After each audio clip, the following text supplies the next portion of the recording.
Samantala mga kapuso, kanina naputo po natin yung balita kaugnay sa pag-aproba ng Bicameral Conference Committee kahapon sa RH Bill. Pirma na nga lang po ni Pangulo ang kailangan para ganap na ito may sa batas. At pati po mga kritiko ng panukala natuwa sa kinilabas ng pinal na bersyon ng RH Bill dahil po nanatili ang mga mungkahi nila na amendments o pagbabago. Balikan po natin ang ulat ni Jam Sisante.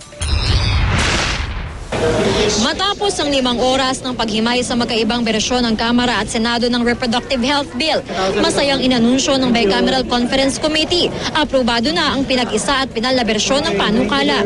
We only hope that with the approval of the reconciled version and its eventual ratification by both houses and the signature of the President, which is forthcoming, all of the protagonists would help in having this eventual RH law fully and faithfully implemented. There are a lot of things I would still like to achieve, and I know the antis gave in to some provisions that they did not like. So I'd like to believe that this is the best that we could come up with at this time, and I'm pretty happy with it. Pati mga kritiko ng panukala, nagandahan sa daloy ng BICA meeting dahil nanatili sa pinal na bersyon ang mga minungkahi nilang amendments. I will have to give credit to the pro-RH legislators because they were very amenable to the protection that we wanted to be placed on persons with their religious beliefs, the religious convictions of people, the protection of the Filipinos against the possible amendment of the abortion law.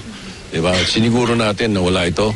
Wala rin yung population control ng provisions. It was a good BICAM. Our amendments were carried. I was satisfied in the BICAM. It was a satisfying and pleasurable experience.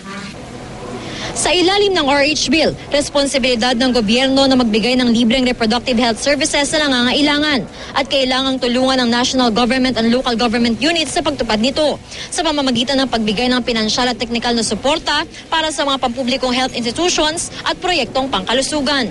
Pero alinsunod sa mungkahi ni Recto, hindi pwedeng bigyan ng libreng artificial contraceptives tulad ng kondom ang mga menor de edad kung walang nakasulat na pahintulot ng magulang o guardian.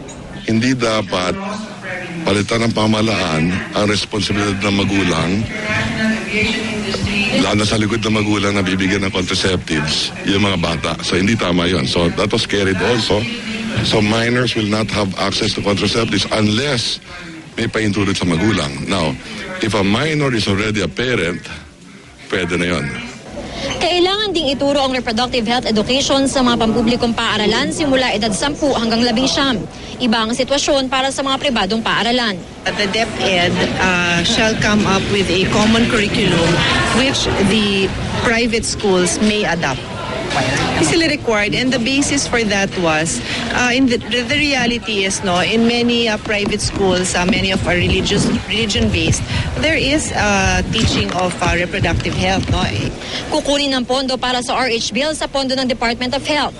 Nanatili din sa pinag-aisang bersyon ng mga salitang safe and satisfying sex sa definisyon ng reproductive health. Dinagdagan lang ng salita na consensual. Ngayon, ang problema na lang nila dito yung implementasyon. At kung ito'y talagang magiging kapaki-pakinabang sa ating mga kababayan, hintayin natin in the next few years. So I propose the creation of an oversight committee to be able to monitor the implementation of the law. Jam Sisante, GMA News.